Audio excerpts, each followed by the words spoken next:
Hello दोस्तों, स्वागत है आपका हमारे YouTube channel the Exampedia a smarter way of learning. तो जो हमारा डेली करंट अफेयर का सीरीज चल रहा था उसी को आगे बढ़ाते हुए आज हम लोग देखेंगे 26 फरवरी का करंट अफेयर। 26 फरवरी का जो करंट अफेयर है उसमें हम लोग देखते हैं क्या है, साथ में जीके और उससे रिलेटेड जितने भी जुड़े महत्वपूर्ण तथ्य हैं एक एक करके हम लोग देखते हैं। जैसे कि किसी राज्य का नाम आ जाता है तो उससे रिलेटेड गवर्नमेंट के बारे में देखते हैं कि राज्यपाल कौन है, लोकसभा सीट कितनी है, राज्यसभा सीट कितनी है। तो ये सारे एग्जाम में अब आने लगे हैं। तो आज का जो हमारा करंट अफेयर है कौन सा है, 26 फरवरी का है। 26 फरवरी का जो डेट है आज हम ये पूरा करंट अफेयर कवर करेंगे। तो आइए हम सबसे पहले पहला क्वेश्चन देखते हैं। सबसे पहला क्वेश्चन है, निम्नलिखित में से किसने दूसरी LG cup ice hockey championship 2022 जीती है? तो किसने जीती है? लद्दाख स्काउट्स रेजिमेंटल सेंटर ने। आइए कुछ महत्वपूर्ण तथ्य देख लें। लद्दाख स्काउट्स रेजिमेंटल सेंटर ने फाइनल में आईटीबीपी को 3-0 से हराया है। यह लद्दाख स्काउट्स रेजिमेंटल सेंटर के लिए सीजन का लगातार दूसरा खिताब है। लद्दाख के उपराज्यपाल आर.के. माथुर ने पुरुष और महिला वर्ग के विजेताओं को ट्रॉफी प्रदान की है। तो लद्दाख के बारे में देख लेते हैं। लद्दाख की राजधानी क्या है? लेह कारगिल है। राज्य का गठन कब हुआ था? 31 अक्टूबर 2019 को हुआ था। और वर्तमान जो गवर्नर हैं कौन है? राधा कृष्ण माथुर है। तो ये देखिए लद्दाख का मैप है, हम साथ में मैप लगा दी ताकि आपको देखने में आसानी हो, पहचानने में।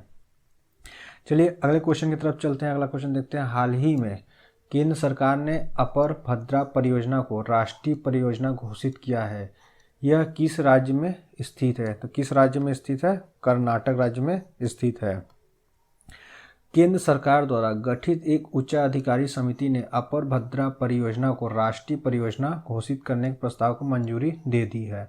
इस परियोजना के क्रियान्वयन के लिए केंद्र सरकार 12,500 करोड़ रुपए देगी। यह मध्य कर्नाटक को पानी की कमी से जल समृद्ध क्षेत्र में बदल देगा। यह परियोजना मध्य कर्नाटक की भूमि का एक बड़े हिस्से को सिंचाई के दायरे में लाएगी। यह भूमिगत जल स्तर को ऊपर उठाने में भी मदद करेगा। यह राष्ट्रीय दर्जा पाने वाले कर्नाटक की पहली परियोजना है। भद्रा परियोजना भद्रा नदी पर स्थित है। यह भारत की एक प्रमुख नदी घाटी परियोजना है। यह नदी भारत के कर्नाटक राज्य में बहने वाली एक नदी है। यह तुंगभद्रा नदी की एक उप नदी है। अगले क्वेश्चन की तरफ चलते हैं। अगला क्वेश्चन देखते हैं। फरवरी 2022 में महात्मा गांधी नरेगा के लिए लोकपाल ऐप द्वारा लॉन्च किया गया था। यानी किसके द्वारा लॉन्च किया गया था? तो किसके द्वारा लॉन्च किया गया? गिरिराज सिंह के द्वारा लॉन्च किया गया। केंद्रीय ग्रामीण विकास और पंचायती राज मंत्री गिरिराज सिंह ने महात्मा गांधी नरेगा के लिए लोकपाल ऐप जारी किया। मंत्री ने कहा कि लोकपाल ऐप ई गवर्नेंस की दिशा में एक कदम है। यह पारदर्शिता और जवाबदेही सुनिश्चित करने में मदद करेगा। ऐप परेशानी मुक्ति रिपोर्टिंग, शिकायतों का वर्गीकरण और लोकपाल द्वारा शिकायतों के निपटान के सुविधा प्रदान करेगा। तो नरेगा का जो फुल फॉर्म उसमें हम लोग देख लेते हैं। National Rural Employment Guarantee act 2005, या कर सकते हैं नरेगा जो नंबर लेटर, फिर उसका rename as the Mahatma Gandhi National Rural Employment Guarantee Act यानी मनरेगा कर दिया गया। आगे देखते हैं। अगला क्वेश्चन देखते हैं। भारतीय पुरातत्व सर्वेक्षण देवायतनम भारतीय मंदिर वास्तुकला का एक ओडिसी विषय पर अंतर्राष्ट्रीय सम्मेलन आयोजित कर रहा है। तो कहाँ कर रहा है? हम्पी। भारतीय पुरातत्व सर्वेक्षण देवायतनम भारतीय मंदिर वास्तुकला का एक ओडिसी विषय पर अंतर्राष्ट्रीय सम्मेलन आयोजित कर रहा है। 2 दिवसीय सम्मेलन का आयोजन कर्नाटक के हम्पी में किया जा रहा है। सम्मेलन 25 फरवरी 2022 से शुरू हुआ है। केंद्रीय संस्कृति मंत्री जी किशन रेड्डी ने सम्मेलन का उद्घाटन किया। उद्घाटन सत्र का आयोजन पट्टाभिराम मंदिर हम्पी में किया गया है। देखिए ये कुछ इस तरीके का इस बार का जो है आज़ादी का महोत्सव भी साथ में मनाया जा रहा है। तो ये उसका लोगो है, देख सकते हैं इस तरीके से है। आइए भारतीय पुरातत्व सर्वेक्षण के बारे में कुछ जान ले। स्थापना कब हुआ था? 1861 में हुआ था। और इसका मुख्यालय कहाँ है? नई दिल्ली में है। तो ये भारतीय पुरातत्व सर्वेक्षण का लोगो है। आइए चलते हैं आगे। अगला क्वेश्चन देखते हैं। विश्व आर्थिक मंच और राष्ट्रीय शहरी मामलों के संस्थान ने पर सहयोग करने के लिए एक समझौता पर ज्ञापन हस्ताक्षर किए हैं। तो कौन किया हस्ताक्षर? Sustainable Cities India Programme. World Economic Forum और National Institute of Urban Affairs ने सस्टेनेबल सिटीज इंडिया प्रोग्राम पर सहयोग करने के लिए एक समझौता ज्ञापन पर हस्ताक्षर किए। भारतीय शहरों को शुद्ध शून्य लक्ष्यों को पूरा करने में मदद के लिए सस्टेनेबल सिटीज इंडिया प्रोग्राम शुरू किया गया था। यह सहयोग भारत के शहरों और दुनिया के शहरों को एक दूसरे को सीखने में मदद करेगा। अगले क्वेश्चन की तरफ चलते हैं। अगला क्वेश्चन देखते हैं, HIV रोगियों के उपचार के लिए निम्नलिखित में से कौन सी रणनीति का उपयोग किया जाता है? तो जितने भी हैं, प्रहार और स्पर्श रणनीति, ब्लॉक एंड लॉक रणनीति, कम करें और नियंत्रित करें रणनीति, और इसका ऑप्शन जो डी है ऊपर के सभी अन्य सारे सही हैं। संयुक्त राज्य अमेरिका की 64 वर्षीय महिला HIV से ठीक होने वाली पहली महिला और तीसरी व्यक्ति बन गई है। हाल के वर्षों में HIV रोगियों के इलाज के लिए पोक एंड क्लियर रणनीति का इस्तेमाल किया जा रहा है। यह निष्क्रिय HIV संक्रमित कोशिकाओं को जगाता है और फिर वायरस से प्रभावित कोशिकाओं को साफ करता है। HIV रोगियों के उपचार में ब्लॉक एंड लॉक रणनीति का भी आमतौर पर उपयोग किया जाता है। यह निष्क्रिय कोशिकाओं को अधिक निष्क्रिय और निष्क्रिय अवस्था में धकेलता है। HIV के रोगियों के इलाज के लिए कम करें और नियंत्रण एक और रणनीति है। यह निष्क्रिय कोशिकाओं के आकार को कम करता है और वायरल प्रतिकृति को नियंत्रित करने में प्रतिरक्षा प्रणाली की मदद करता है। तो इसमें देख लेते हैं एड्स और HIV जो फुल फॉर्म अक्सर एग्जाम में पूछ लिए जाते हैं। तो HIV फुल फॉर्म का है ह्यूमन इम्यूनो डिफिशियंसी वायरस, और एड्स का जो फुल फॉर्म है एक्वायर्ड इम्यून डिफिशियंसी सिंड्रोम। तो एड्स दिवस कब मनाया जाता है? 1 दिसंबर को मनाया जाता है। तो ये 3 महत्वपूर्ण तत्व थे, आप इसको याद रखिएगा। चलिए अगले क्वेश्चन की तरफ चलते हैं। अगला क्वेश्चन देखते हैं, वित्तीय स्थिरता और विकास परिषद की स्थापना कब हुई थी? तो कब हुई थी? 2010 में हुई थी। केंद्रीय वित्त मंत्री निर्मला सीतारमण ने वित्तीय स्थिरता और विकास परिषद की 25वीं बैठक की अध्यक्षता की। इस परिषद में वित्तीय क्षेत्र के आगे विकास और समावेशी आर्थिक विकास को प्राप्त करने के लिए आवश्यक उपायों सहित विभिन्न मुद्दों पर चर्चा की गई। वित्तीय स्थिरता और विकास परिषद की स्थापना कब किए थे? 2010 में हुई थी। अगला क्वेश्चन देखते हैं, रक्षा मंत्रालय ने अधिग्रहण विंग ने युद्धक टैंक T-19 के कमांडर साइट के रेट्रो संशोधन के लिए किस संगठन के साथ 1075 करोड़ रुपए के समझौते पर हस्ताक्षर किए हैं?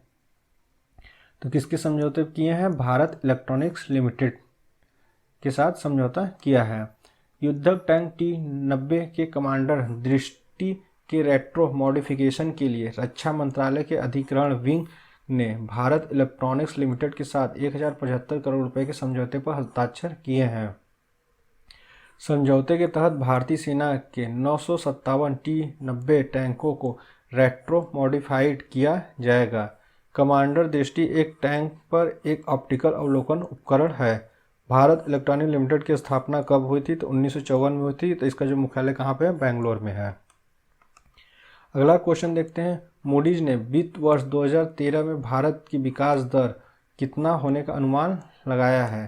तो कितना होने का अनुमान लगाया है? 8.4%। मूडीज इन्वेस्टर सर्विस ने वित्तीय वर्ष यानी 2022-23 फाइनेंशियल 2023 के लिए भारतीय अर्थव्यवस्था के लिए अपनी विकास दर की भविष्यवाणी को पहले 7.9% से बढ़ाकर 8.4 कर दिया। मूडीज की ग्लोबल मैक्रो आउटलुक की ताज़ा रिपोर्ट के मुताबिक तेल की ऊंची कीमतों और आपूर्ति में गड़बड़ी की वजह से विकास पर दबाव बना रहेगा। दूसरी ओर पीच रेटिंग्स ने वित्त वर्ष 2013 में 10.3% की वृद्धि के अपने पहले के पूर्वानुमान को बनाए रखा है। अगला क्वेश्चन देखते हैं, राकेश शर्मा को किस बैंक ने अपना MD और CEO नियुक्त किया है? तो किसको किया है? कौन से बैंक का? IDBI बैंक ने राकेश शर्मा को नया MD और CEO नियुक्त किया है।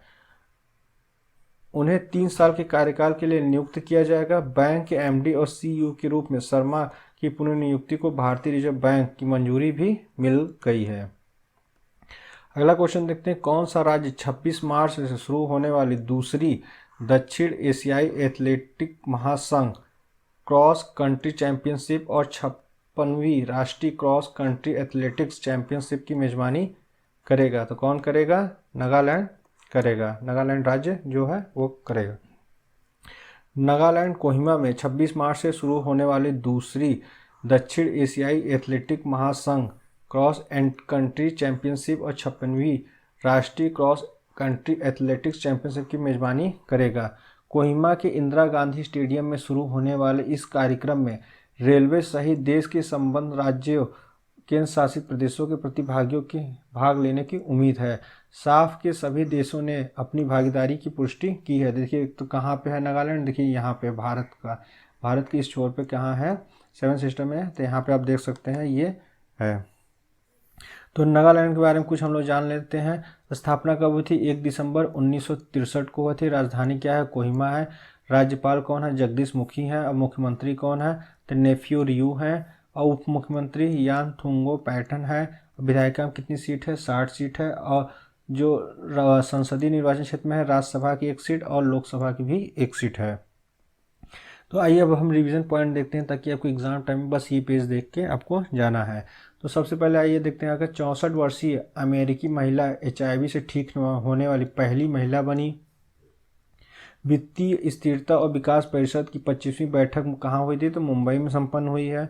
रक्षा मंत्रालय और BEL ने युद्धक टैंक T-90 के रेट्रो मॉडिफिकेशन के लिए एक अनुबंध पर हस्ताक्षर किए हैं।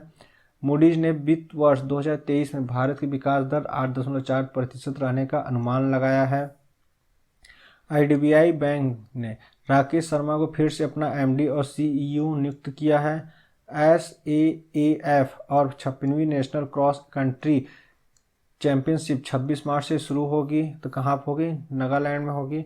केंद्रीय ग्रामीण विकास और पंचायती राज मंत्री गिरिराज सिंह ने महात्मा गांधी नरेगा के लिए एक लोकपाल ऐप जारी किया। भारतीय पुरातत्व सर्वेक्षण देवायतनम भारतीय मंदिर वास्तुकला की एक लंबी यात्रा विषय पर अंतर्राष्ट्रीय सम्मेलन आयोजित कर रहा है। इलेक्ट्रॉनिक और सूचना प्रौद्योगिकी मंत्रालय ने एडिटिव मैन्युफैक्चरिंग पर राष्ट्रीय रणनीति जारी की है। विश्व आर्थिक मंच और National Institute of Urban Affairs ने सस्टेनेबल सिटीज इंडिया प्रोग्राम पर सहयोग करने के लिए एक समझौता पर ज्ञापन हस्ताक्षर किए हैं। लद्दाख स्काउट्स रेजिमेंटल सेंटर ने दूसरी LG cup ice hockey championship 2022 जीती है। केंद्र सरकार ने अपर भद्रा परियोजना को राष्ट्रीय परियोजना घोषित किया है। तो ये जितने भी महत्वपूर्ण 26 फरवरी के करंट अफेयर थे सारे कवर कर दिए गए हैं, और साथ में उसके जो रिलेटेड GK थे वो भी कवर कर दिए हैं।